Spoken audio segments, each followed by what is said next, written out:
시간 우리에게 주시는 하나님의 말씀은 요한복음 8장 12절에서부터 20절까지입니다. 제가 받들어 읽겠습니다. 예수께서 또 말씀하여 이르시되 나는 세상의 빛이니 나를 따르는 자는 어둠에 다니지 아니하고 생명의 빛을 얻으리라. 바리새인들이 이르되 내가 너를 위하여 증언하니 내 증언은 참되지 아니하도다. 예수께서 대답하여 이르시되 내가 나를 위하여 증언하여도 내 증언이 참되니 나는 내가 어디서 오며 어디로 가는 것을 알거니와 너희는 내가 어디서 오며 어디로 가는 것을 알지 못하느니라. 너희는 육체를 따라 판단하나 나는 아무도 판단하지 아니하노라. 만일 내가 판단하여도 내 판단이 참되니 이는 내가 혼자 있는 것이 아니요 나를 보내신 이가 나와 함께 계심이라. 너희 율법에도 두 사람의 증언이 참되다 기록되었으니 내가 나를 위하여 증언하는 자가 되고 나를 보내신 아버지도 나를 위하여 증언하시느니라. 이에 그들이 묻되 내 아버지가 어디 있느냐? 예수께서 대답하시되 너희는 나를 알지 못하고 내 아버지도 알지 못하는도다. 나를 알았더라면 내 아버지도 알았으리라. 이 말씀은 성전에서 가르치실 때에 헌금함 앞에서 하셨으나 잡는 사람이 없으니 이는 그의 때가 아직 이르지 아니하였음이로라. 아멘. 오늘은 착함과 의로움과 진실함의 삶이라는 제목을 가지고 하나님의 말씀을 선포하도록 하겠습니다. 따라하겠습니다. 착함과 의로움과 진실함의 삶. 착함과 의로움과 진실함의 삶. 사도 요한은 요한복음을 쓰면서 1장 1절에 빛에 관한 말씀으로 시작하고 있습니다. 태초에 말씀이 계셨는데 이 말씀이 곧 하나님이시라는 것이고 그 말씀 안에 생명의 빛이 있는데 이 빛이 곧 예수 그리스도라는 겁니다. 이 말씀은 창세기 1장과 비교해 볼 수가 있는 대목인데 창세기 1장이 세상에 대한 창조의 말씀이라면 요한복음 1장은 예수 그리스도에 의한 새로운 창조, 우리 삶이 구원을 받아 새로운 존재가 되는 것에 대한 말씀이라고 할 수가 있겠습니다. 그러므로 요한복음에서 말하는 이 빛이신 예수 그리스도를 받아들이는 자는 참된 치유를 경험하게 되고 구원을 얻게 되는 줄로 믿으시기를 바랍니다. 오늘 본문 12절에 예수께서 또 말씀하여 이르시되 나는 세상의 빛이니 나를 따르는 자는 어둠에 다니지 아니하고 생명의 빛을 얻으리라. 이렇게 말씀했습니다. 예수님께서 이 땅에 오신 이유는 우리에게 생명의 빛을 주기 위해 오셨습니다. 어둠은 빛을 이길 수 없습니다. 우리 안에 빛이 들어오면 이전에 우리 안에 들어있던 어둠의 영과 흑암의 권세는 모두 사라지게 되고 우리의 삶이 빛으로 가득 충만하기 때문에 빛의 자녀로서 변화된 삶을 살아가게 되는 것입니다. 사실 이 빛이라는 게 매우 추상적인 개념으로도 우리가 생각할 수가 있습니다. 왜냐하면 실체가 안 보이기 때문에, 형체가 실제로 보이지 않기 때문에 그렇습니다. 그러나 우리는 실제로 형체가 보이지 않는다 하더라도 빛이 우리 삶 가운데 절실히 필요하다는 것은 다 알고 있습니다. 빛은 스스로 빛날 뿐만 아니라 사물을 분간할 수 있게 해주고 감춰진 것을 드러나게 해주기 때문에 우리가 빛 대신 예수님을 만날 때 우리의 죄악과 연약함과 부족함이 그냥 여지없이 다 드러나게 된다, 그 말입니다. 주님은 우리의 죄가 드러나게 하심과 동시에 우리의 약함을 치유하시고 죄로부터 떠나게 하셔서 궁극적으로 구원의 삶을 살아가게 하신다는 거예요. 오늘 본문은 세상의 빛으로 오신 예수님과 이 진리를 부정하는 바리새인들 간의 논쟁입니다. 하지만 논쟁 가운데서도 더욱 분명해지는 것은 빛 대신 주님을 받아들일 때 구원받은 빛의 자녀로 살아갈 수가 있다는 것입니다. 오늘 본문 말씀을 통해 저와 여러분들이 빛 가운데 거하는 인생이 되어 빛의 자녀로서 세상을 밝혀나가는 복된 인생의 주인공들 되어지시기를 주의 이름으로 간절히 소원합니다. 아멘. 세 가지로 말씀을 상고합니다. 첫 번째는 말씀을 듣고 깨닫는 인생이 빛 가운데 거하는 인생이라는 것입니다. 따라하겠습니다. 말씀을 듣고 깨닫는 인생. 말씀을 듣고 깨닫는 인생.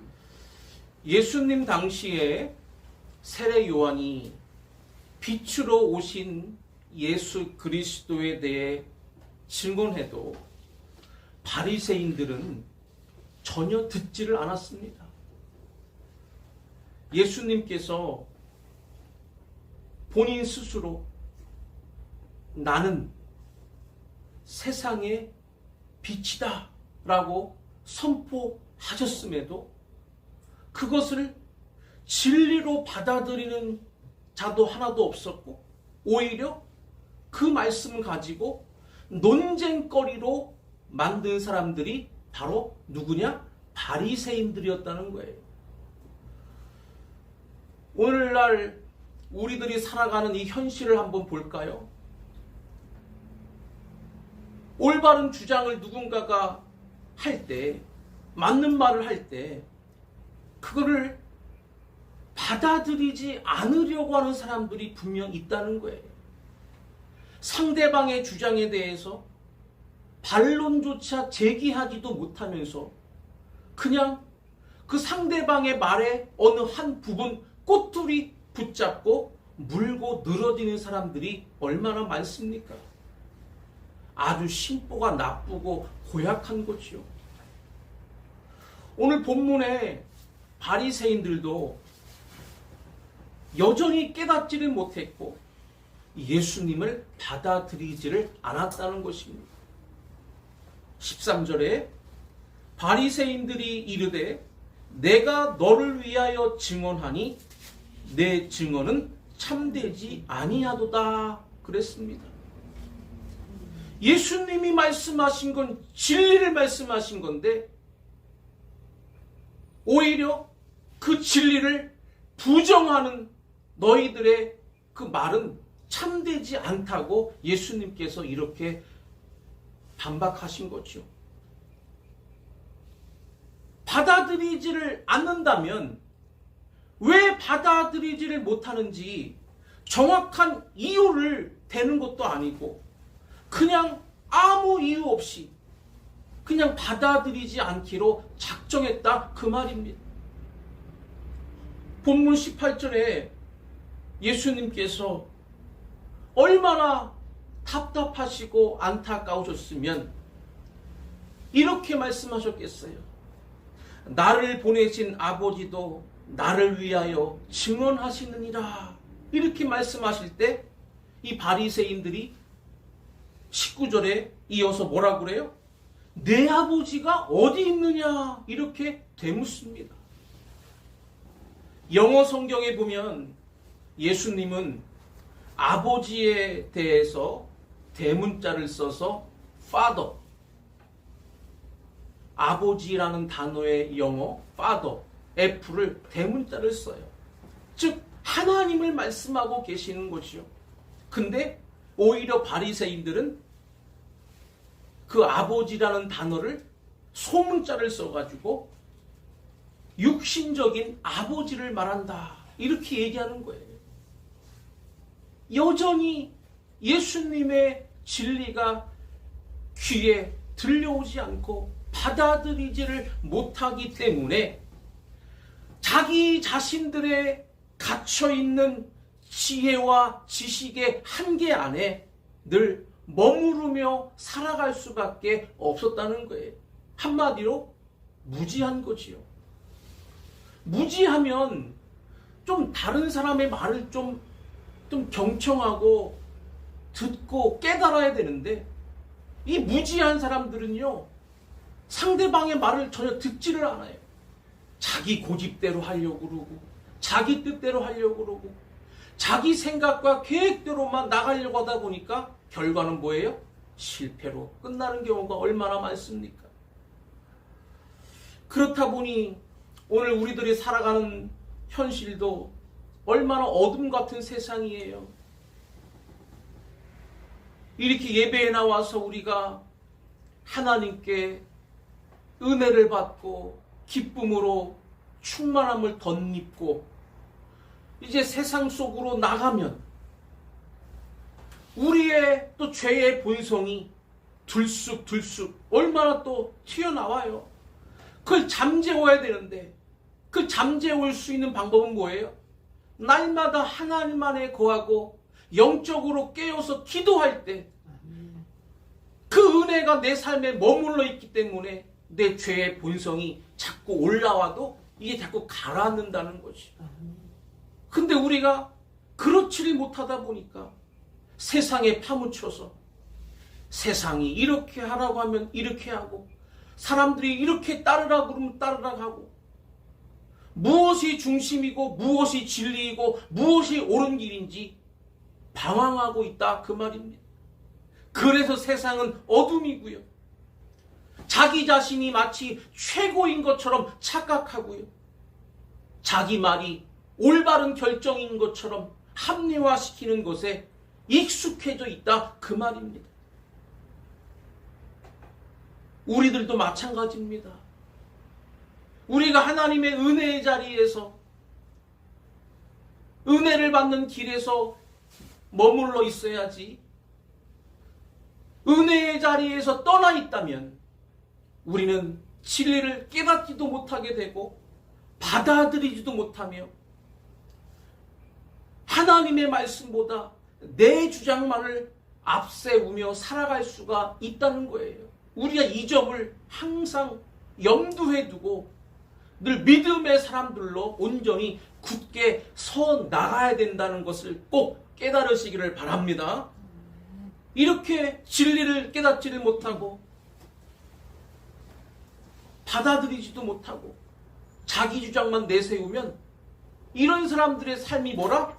어둠 가운데 있는 삶이다 그 말입니다. 예수님은 우리가 더 이상 어둠 가운데 있기를 원하지 않으시는 줄로 믿으시기를 바랍니다. 아멘. 오늘 본문 12절에 뭐라고 그랬어요? 예수께서 또 말씀하여 이르시되 나는 세상의 빛이니 나를 따르는 자는 어둠에 다니지 아니하고 생명의 빛을 얻으리라 그랬습니다. 우리 다 같이 함께 우리 12절 우리 함께 다시 한번 읽겠습니다. 시작. 예수께서 또 말씀하여 이르시되 나는 세상의 빛이니 나를 따르는 자는 어둠에 다니지 아니하고 생명의 빛을 얻으리라. 아멘. 우리들 역시 세상 사람들처럼 그렇게 영혼 없는 심령들처럼 방황하지 마시고 자신의 지식과 지혜로 살아가면서 마치 자기가 최고인 것처럼 합리화시키는 인생으로 살아가지 마시고 오직 겸손한 마음을 갖고 빛 대신 예수님의 말씀에 대해 듣고 깨닫는 빛 가운데 구하는 삶이 되시기를 주의 이름으로 간절히 축원합니다. 두 번째는 예수님을 받아들이는 인생입니다. 따라하겠습니다. 예수님을 받아들이는 인생. 예수님을 받아들이는 인생. 예수님을 받아들이는 인생이 될 때 생명을 얻는다는 것입니다. 어둠 가운데 빛이 비추게 되면 모든 것이 다 밝게 드러나고 비춰지게 되지요. 마치 어두운 장소에 촛불 하나 켜고 들어가면 그 어두운 공간이 밝게 비춰지는 것과 같습니다. 그러나 자신의 죄악 때문에 실망하거나 두려워할 필요까지는 없다는 것입니다. 예수님께 가까이 갈 때 부족함과 연약함이 드러나는 것은 당연한 일이에요. 너무나 자연스러운 거예요. 근데 부족함과 연약함이 드러나는 것이 무서워서 두려워서 예수님께로 나아가는 것을 주저하고 만다면 그것만큼 어리석고 안타까운 일이 어디 있겠습니까? 자신의 부족함, 연약함, 또한 감춰뒀던 죄가 드러나게 되는 것은 어찌 보면 고통일 수도 있어요. 하지만 예수님께 가까이 나갈 때 치료하는 광선과 같이 우리 삶 가운데 빛으로 임하셔서 새로운 생명의 삶으로 인도해 주신다는 것을 꼭 믿으시기를 바랍니다. 아멘. 영국의 런던의 세인트 폴 대성당에 아주 인상적인 성화가 이제 걸려 있습니다. 윌리엄 홀만 헌트라는 작가가 1904년에 그린 세상의 빛이라고 하는 유명한 성화 작품인데요. 이 성화에는 문 앞에서 노크하시는 예수님이 그려져 있습니다. 예수님의 손에는 등불이 들려 있어요. 뭐가 들려 있다고요? 등불이 들려 있어요. 예수님께서 생명의 등불을 들고 누구에게? 우리에게 찾아오셨다는 거예요. 한 번은 이 성화를 감상하던 한 사람이 이 윌리엄 홀만 헌트에게 제가 보니까 이 뭔가 이 그림에 빠뜨린 게 있는 것 같습니다. 문은 있는데 손잡이가 없습니다. 그림을 혹시 그리시다가 빠뜨리시고 안 그린 것 같습니다. 이렇게 말했어요. 그러자 헌트는 문의 손잡이를 빠뜨리고 안 그린 것이 아니라 이 문은 오직 안에서만 열 수 있습니다. 예수님께서 주시는 그 빛을 갈망하는 사람만이 신문을 열고 예수님을 맞아들일 때 비로소 온 집안을 빛으로 가득 채울 수 있습니다. 이렇게 대답했더라는 거예요. 얼마나 은혜스럽습니까? 제가 이 그림을 어저께 인터넷으로 쭉 감상을 해봤어요. 사진이 나와 있길래 영국 런던에 영국 한번 가고 싶어요. 이 작품 보고 싶기도 하고 저는 영국이라고 하는 이 나라가 이게 참 우리 기독교 문명의 참 많은 그 역사와 이런 게 자리 잡고 있는데, 이런 작품을 보면서 참 많은 감동의 물결이 밀려 들어왔습니다. 여러분들 기억하시죠? 2023년도 봄철 대신방 때 제가 한 분 한 분 가정 다 찾아가서 미켈란젤로가 그린 천지창조 그림 가지고 그림 1대1로 제자 양육하면서 제가 어떤 질문 던졌지요? 오늘이라도 이 세상을 떠난다면 천국에 들어갈 확신을 갖고 계신가요? 이제 이 질문을 시작으로 해서 천국으로의 길, 복음 제시 다 한 거 기억하시죠? 왜 대답이 없으세요? 다 제가 다 했는데.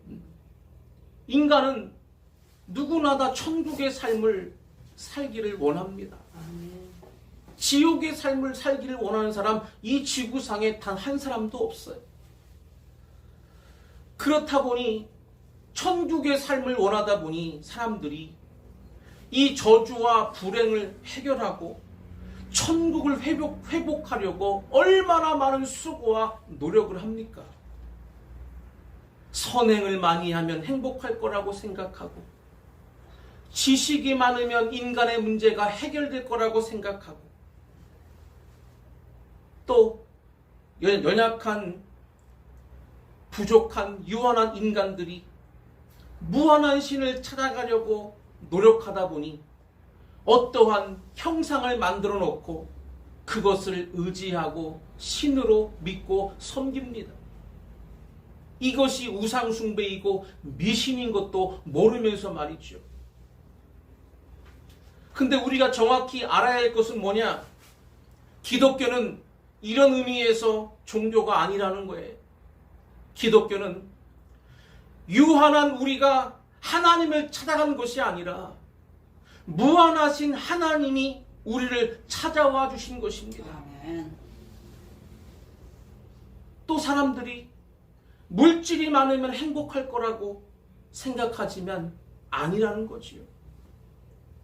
그래서 사람들이 쾌락을 쫓아 살아가다 보니 결국 중독이 되어 폐인적인 삶을 살아가게 된다는 것입니다.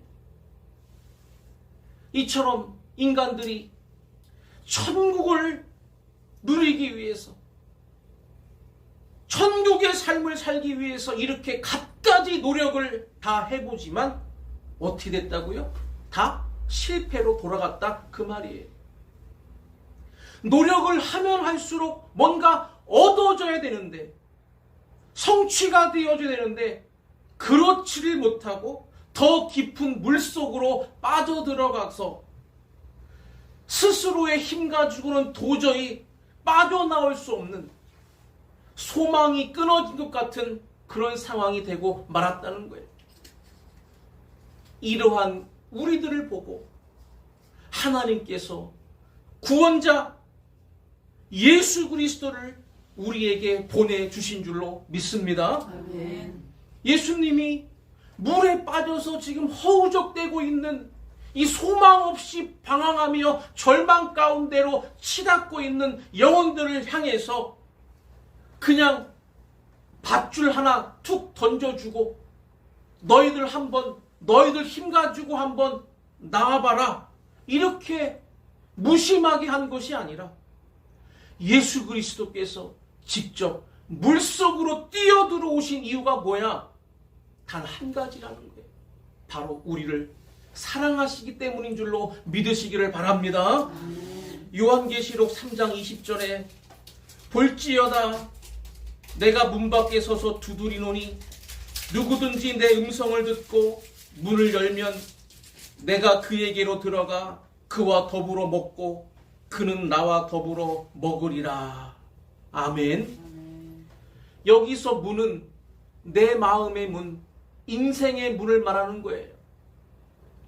그러므로 예수님을 영접한다는 것은 뭐겠어요?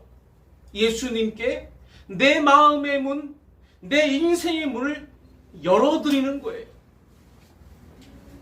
내 마음의 문과 인생의 문을 열어드릴 때 예수님이 내 안으로 들어오셔서 그의 생명으로 살게 하신다는 겁니다.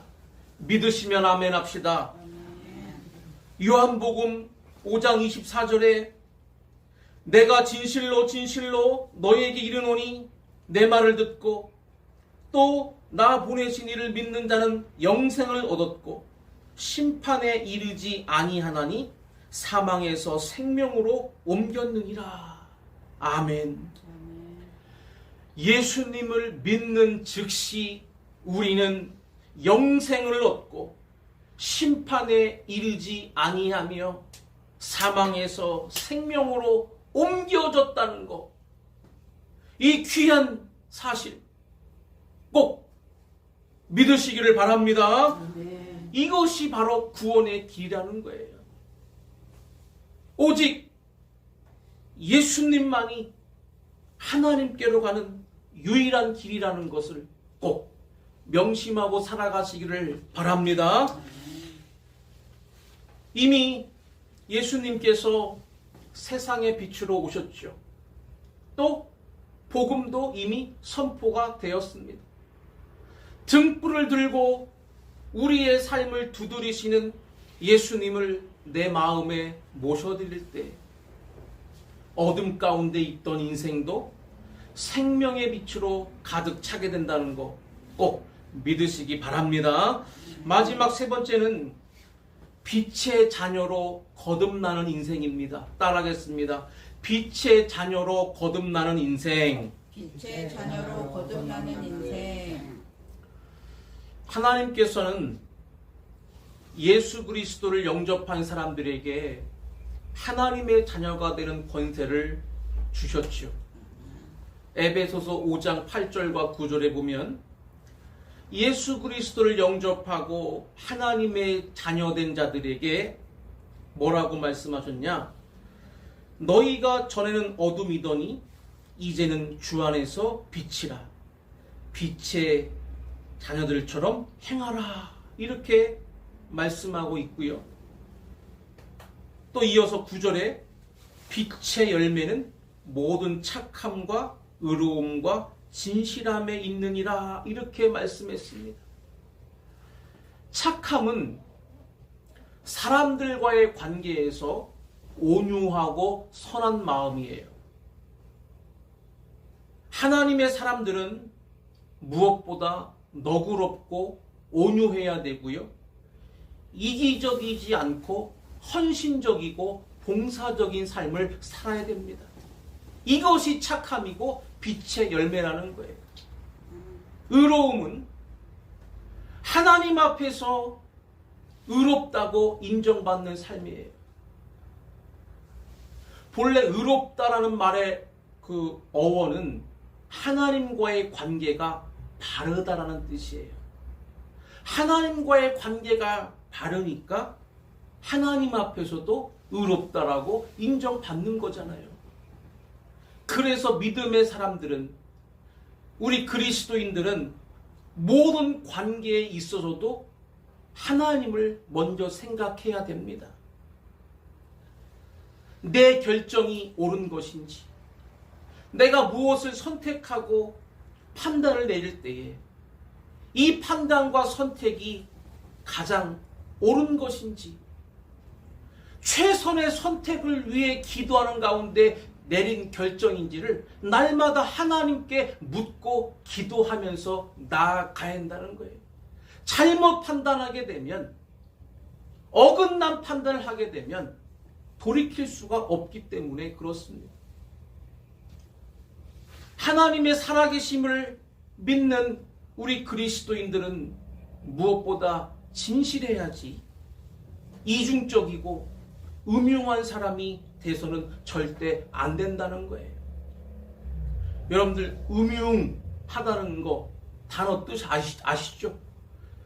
제가 음흉하다는 뜻의 단어를 국어사전을 찾아봤더니 마음이 내숭스럽고 간교하며 흉악한 사람이 음흉한 사람이라고 나와 있어요. 절대로 우리 그리스도인들은 음흉한 사람들이 돼서는 절대 안 될 줄로 믿습니다. 저도 이게 목사다 보니까 주로 만나는 사람들이 목사님들이 대부분일 거 아니에요. 그리고 일반 평신도들도 많고. 근데 이렇게 만나서 교제하고 이야기를 나눠보면 속 다르고 겉 다른 이 목사님들도 있고요. 평신들도 있어요. 사건 목사. 그래서요. 저분은 음흉하구나. 라는 걸 제가 느껴요. 그래서 제가 기도하기를 하나님 제 주변에 부디 제발 음흉한 사람이 없게 해달라고 저는 기도해요. 너무 간교하기 때문에, 너무 악한 술수를 쓰기 때문에 그렇다는 것이에요. 예수님도 가장 싫어하셨던 게 뭐예요? 외식하는 자들이었잖아요.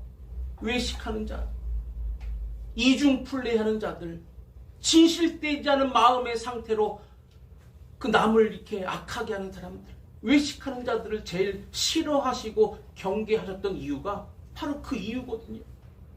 겉은 그럴듯한데 실상은 추한 삶을 살아가는 외식하는 자들, 바리새인들이 그랬다는 거예요. 여러분들, 우리가 나이를 자꾸 먹어가면서 정말 존경의 대상이 되는 삶을 살아야지, 저 사람은 나이 들면서 왜 이렇게 인생을 추하게 사냐, 우리가 이런 말을 들으면 안 되잖아요. 그죠? 나이를 자꾸 1살, 2살 더 이렇게 먹을수록 더 인격도 성숙해지고 성품도 올바러지고 모든 신앙적인 면이나 사회적으로나 교회적으로나 모든 이들에게 존경과 사랑의 대상이 되는 삶을 살아야지. 우리가 나이는 계속 먹어가는데 왜 저 사람은 왜 이렇게 인생을 점점 추하게 사냐고 이런 말을 들으면 얼마나 가슴 아픈 일이에요. 안 그렇습니까? 목사님들 중에도요, 이게요, 인생을 추하게 사는 목사님들도 엄청 많아요. 제가 여기서 그냥 누구라고 얘기하고 싶은 게 마음속으로 막 지금 나오는데도 하나님 주여 바라보는 마음으로 내 마음을 가라앉혀 주옵소서, 이 마음 갖고 제가 말씀을 전하는 거예요. 모든 사람이 납득할 수 있는, 모든 사람들이 용인하고 받아들일 수 있는 이러한 결정을 해야 되는데, 목사님들 중에는 그렇지 않은 목사님들이 너무 많다는 거예요. 정치적인 목사님들, 아주 사악한 머리를 굴려가지고 아주 모임을 황폐화시키고 분열과 갈등으로 몰아세우는 이러한 목사님들이 많아요. 그래서 제가 기도하죠. 하나님, 아까도 제가 말씀드렸잖아요. 제 주변에 하나님 음흉한 사람들이 없게 해달라고. 음흉한 사람들이 있으면 안 되거든요. 다 나가잖아요. 오늘 빛의 열매 뭐라고 나와 있어요? 말씀에 따라하겠어요. 착함, 의로움, 의로움, 진실함. 진실함. 이게 그리스도인들이 맺어야 될 열매인 줄로 믿으시기를 바랍니다. 아멘. 이것이 우리에게 삶에서 드러나야지. 이거와 반대되는 것들이 자꾸 내 삶에서 들쑥들쑥 피어나오면 얼마나 많은 사람들이 볼 때에 지탄과 조롱의 대상이 되겠습니까? 세상은 날로 어두워져 갑니다. 더욱더 악해져 가요. 사람들의 마음이 강팍해지죠. 안 그렇습니까?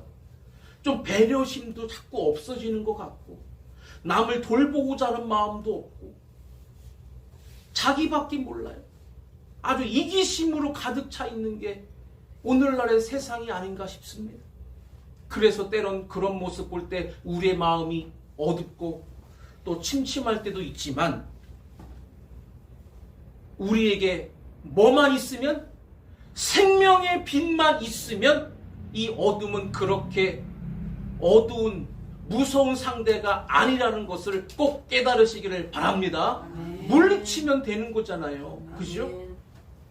미리부터 겁먹지 마시고 우리에게 진리의 능력이 있으면 우리의 인생과 삶은 반드시 승리하게 된다는 거 꼭 깨달으시기를 바랍니다. 아멘. 때론 우리가 인생 살아가면서 원망과 불평과 미움과 싸움이 가득할 때, 또 그러한 세상 속에 내가 살고 있다 하더라도 오직 그리스도의 빛으로 승리하며 빛의 자녀로 살아갈 때 우리들의 삶이 세상과 비교할 수 없는 은혜로, 놀라운 은혜로 채워지게 된다는 것을 꼭 명심하시고 깨달으시기를 바랍니다. 아멘. 오늘 말씀 마칩니다. 우리는 무엇을 의지하느냐에 따라서 관점이 달라져요. 참된 진리 가운데 나의 눈과 나의 귀가 열리기를 원한다면 인생의 빛과 진리 되시는 예수님을 바라보고 의지하며 나아가시기를 바랍니다. 아멘. 하나님의 자녀가 되었다는 징표는 착함과 의로움과 진실함과 같은 삶의 열매고, 또 이어서 성령의 열매로 나타나게 돼 있습니다. 내 안에 사랑이 충만하고 희락이 가득하고 화평이 있고 오래 참음이 있고 자비와 양선과 충성과 온유와 절제, 이런 열매들이 우리의 삶에 주렁주렁 맺힌다는 거예요. 나는 과연 하나님의 자녀로서 내 삶에 어떠한 열매를 맺고 있는지 오늘 말씀을 보면서 다시 한번 점검해 보시기를 바라겠고요. 예수 그리스도를 진정으로 영접한 빛의 자녀답게 행하며 살아갈 수 있는 저와 여러분들 되어지시기를 주의 이름으로 간절히 축원합니다.